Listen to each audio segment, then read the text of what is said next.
Bismillahirrahmanirrahim.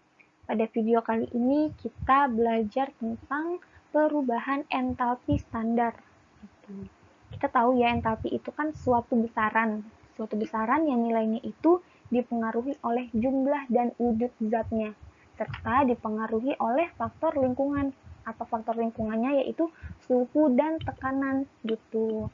Nah, jika pengukuran entalpi ini dilakukan pada suhu dan tekanan yang berbeda, meskipun zatnya sama, maka nilai entalpinya juga akan beda juga gitu. Kecuali kalau misalkan diukur pada suhu dan tekanan sama, zatnya sama, berarti nilai entalpinya juga sama gitu. Nah, oleh sebab itu, ilmuwan-ilmuwan sebelumnya itu telah sepakat gitu bahwa ada yang disebut dengan perubahan entalpi standar. Artinya dia ini menjadi standar kita, menjadi acuan kita dalam menghitung perubahan entalpi gitu.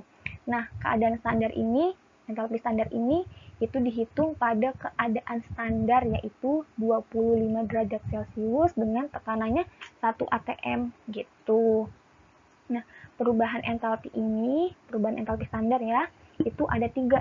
Yang pertama ada perubahan entalpi penguraian standar, itu dilambangkan dengan delta H D. D ini singkatan gitu, singkatan dari dissociation, artinya dia penguraian gitu. Yang kedua ada reaksi pembentukan standar. Kalau tadi penguraian, kalau sekarang pembentukan. Itu lambangnya adalah delta HF. F-nya ini singkatan dari formation. Itu artinya pembentukan. Nah, sedangkan yang ketiga itu ada perubahan entalpi pembakaran standar. Lambangnya adalah delta HC. C ini singkatan dari combustion, pembakaran artinya. Gitu.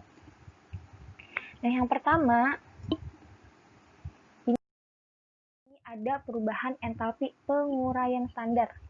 Ya, penguraian standar tadi lambangnya diurai, dissociation. Gitu, delta H D lambangnya. Nah, perubahan entalpi penguraian standar ini adalah perubahan entalpi penguraian 1 mol senyawa menjadi unsur-unsurnya yang paling stabil pada keadaan standar gitu. Maksudnya gimana? Maksudnya gini, misal kita mau reaksi penguraian penguraian air itu kan rumus molekulnya H2O gitu. Berarti gimana cara nulisnya? Berarti kan kita tahu ya, air ini mau diurai. Air ini kan senyawa gitu. Mol senyawa ya. Nah, kalau keadaan standar yang diuraikan ini harus 1 mol. Artinya koefisien di sini itu harus 1. Nah, selebihnya itu boleh diubah-ubah. Yang penting yang diurai ini, H2O ini harus 1 gitu. Nah, tadi H2O diurai menjadi gimana? Menjadi unsur-unsurnya. Jadi unsur-unsurnya ya. Nah, unsur-unsur dari H2O ada apa aja? Di sini kan ada H. Ini ada H berarti ya. Dan ada O gitu. Nah, H dan O ini karena dia sifatnya gas, tidak stabil, maka di alam gitu, di alam si hidrogen sama oksigen ini itu semua akan ditemukan pada keadaan gini, H2 sama O2 agar dia stabil. Nah, pokoknya kalau gas-gas gitu seperti nitrogen, klorida, klor, terus oksigen, hidrogen gitu, itu di alam pasti dia bentuknya 2, nggak mungkin dia sendiri H1, nggak mungkin H sendiri aja gitu, nggak mungkin O sendiri aja, dia pasti O2 atau enggak H2 atau enggak N2 gitu. Nah, berarti di sini menjadi unsur-unsurnya yang paling stabil. Berarti ada H2 ditambah dengan O2. Nah, jangan lupa fasanya atau wujudnya ditulis gitu. Sini juga berarti gas. Nah, sekarang yang tahapan kedua adalah disetarakan reaksinya gitu. Untuk kita lihat zat di sebelah kiri. Ini kan hanya ada 2 ya. Di sini hanya ada 2 nih. Di sebelah kanan hanya juga ada 2. Berarti udah pas kan ya. Nah, sedangkan di O nih, di kiri kita punya 1. Nah, di kanan ada 2. Nah, 2 dikali berapa biar hasilnya 1? Karena Yang bisa diubah kan koefisiennya yang produk nih yang bisa diubah-ubah, sedangkan yang di reaktan kan nggak bisa diubah karena keadaan standar itu 1 mol senyawa yang diurainya itu harus 1 gitu nih, harus 1 mol. Berarti di sini harus 1, nggak boleh diubah-ubah nih. Berarti di sini setengah. Kenapa setengah? Karena setengah dikali 2 kan sama dengan 1 gitu.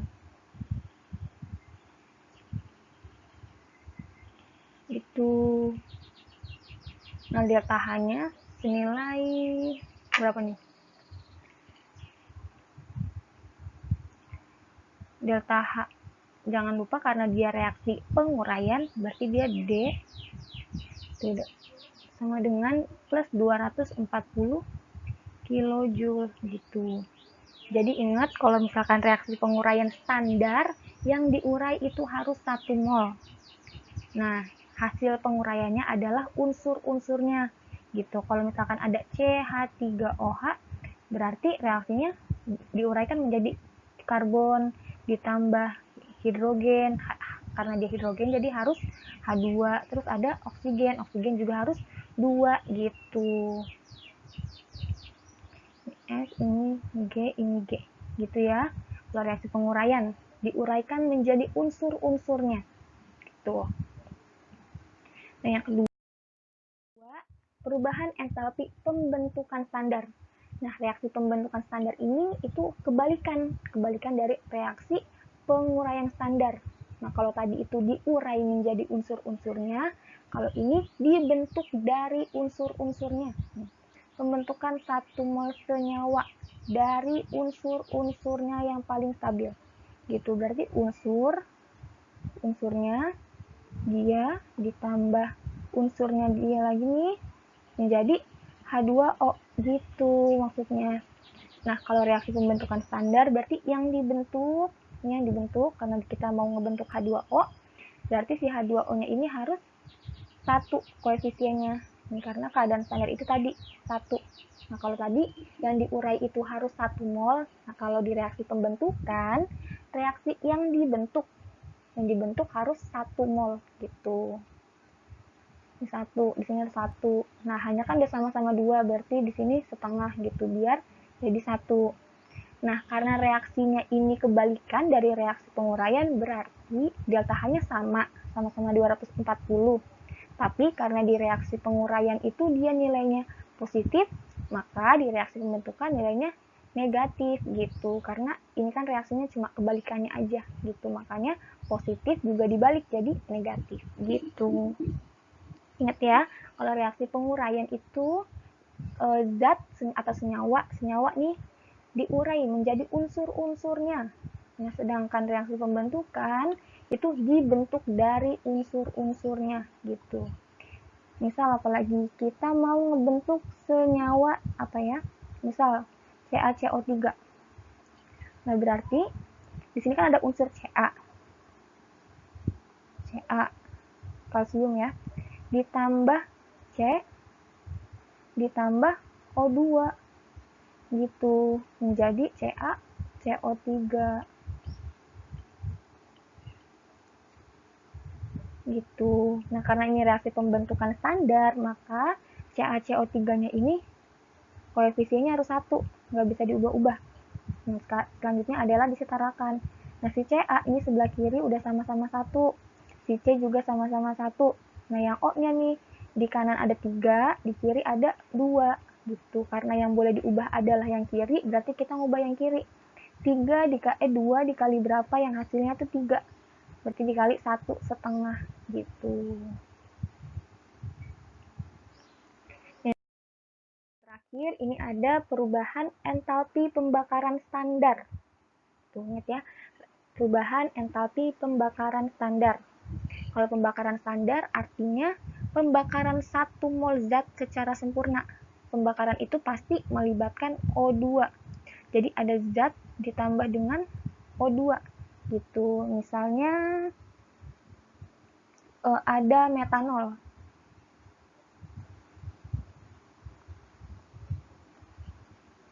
Metanol itu CH3OH dibakar. Ya, dibakarnya pasti dengan O2 gitu, menjadi CO2 ditambah dengan air gitu. Delta H-nya sama dengan minus 6385 kJ. Ini tulis jangan lupa C. Ini lambangnya delta HC. Nah, kalau di reaksi pembakaran standar, yang dibakar itu harus 1 mol. Nih, si metanol ini harus 1. Koefisiennya nggak boleh diubah-ubah. Gitu, karena dia keadaan standar. Ya, berarti yang boleh diubah adalah ini nih. Yang boleh diubah. Gitu. Sekarang kita setarakan. Di kanan, di kiri C-nya ada 1, di kanan juga 1, sama. Terus H-nya di kanan, di kiri ada 3 tambah 1. Ini 3, ini 1, jadi 4. Di kanan baru 2, berarti 2 dikali berapa yang hasilnya 4? 2, gitu. Nah, sekarang kita hitung O-nya terakhir. O di kiri ada 2 nih. Di sini ada 2, di sini juga ada 2. Kenapa 2 nih? Karena di depan udah ada koefisien 2. Koefisien 2 di sini tuh menunjukkan 2 dikali si H dikali si O. Si H-nya karena ada indeksnya 2 nih yang kecil, berarti 2 kali 2, 4. Nah, kalau O-nya cukup dikali depannya aja, 2 gitu. 2 tambah 2, 4. Nah, sedangkan di kiri ada 2. Di kiri ada 2. Berarti 2 dikali berapa yang hasilnya 4. Dikali 2 gitu. Disebut dengan perubahan entalpi pembakaran standar pada metanol gitu. Coret maaf dah. Itu. Nah, contoh soal misal gini. Nilai perubahan entalpi pembakaran standar delta HC metanol yang tadi ya udah adalah minus 638,5 kJ per mol. Pertanyaannya yang pertama, tuliskan persamaan termokimianya. Yang kedua, berapa nilai perubahan entalpi jika ada 60 gram metanol dibakar? Gitu. Nah, yang pertama, ini berarti sama kayak tadi ya. CH3OH dibakar kan ya dengan O2. Nah, kalau senyawa organik, alkana, alkena, alkuna dibakar, hasilnya pasti akan CO2 ditambah H2O. Ini udah pasti gitu. Delta H-nya sama dengan minus 638,5 kilojoule, 5 kilojoule.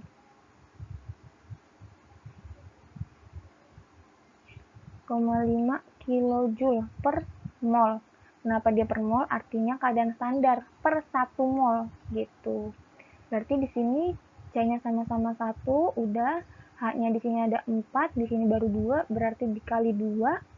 O-nya di sini ada 2, di sini ada 2, jadi 4. 2 dikali berapa yang hasilnya 4? 2 gitu. Berarti nomor 1 gini persamaan termokimianya. Udah. Nah, sekarang yang kedua, berapa nilai perubahan entalpi jika ada 64 gram metanol dibakar? Artinya pembakaran metanol sebesar 64 gram gitu kan ya. Nah, kalau gini gimana caranya? Berarti tinggal dicari aja nih 64 gram ini berapa mol gitu. Kan rumus mol sama dengan massa dibagi mR ya. Gitu. Nah, masanya kita tahu dia ada 64 gram. Nah, sedangkan MR-nya nih bisa dihitung dari AR. AR-nya kan C metanol itu rumusnya MR. MrCH3OH. Berarti ada C1. C-nya ada 1, berarti 1 dikali berapa nih nilai C? 12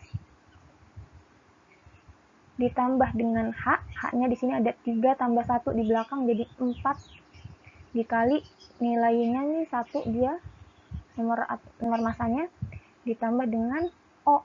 O-nya di sini kan cuma ada 1 nih. Berarti 1 dikali AR-nya 16 gitu cara menghitung MR. Masih ingat kan ya di pelajaran kelas 10, pelajaran stoikiometri. Nah, berarti 12 ditambah 4 ditambah 16. Berapa hasilnya? 32 ya. 32 gram per mol. Satuan dari MR itu gram per mol. Di sini 32 gram per mol. Itu sama dengan 2 mol. Ya enggak? Nah, sekarang yang ditanya berapa nilai perubahan entalpi. Nah, perubahan kan kita tahu ya, perubahan entalpi standar pada saat 1 mol nih, pada saat 1 mol sama dengan minus 638,5 kilojoule per mol. Nah, kalau 2 mol berarti udah ini. Yang 1 mol ini dikali dengan 2 mol gitu. Ini hapus ya.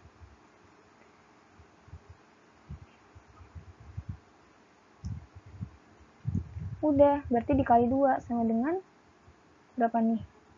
Minus 1200 berapa ya? 70 ditambah 7 77 kilojoule gitu. Jadi kalau sebanyak 64 gram metanol dibakar, nilai perubahan entalpinya sebesar segini, minus 1277 kilojoule gitu.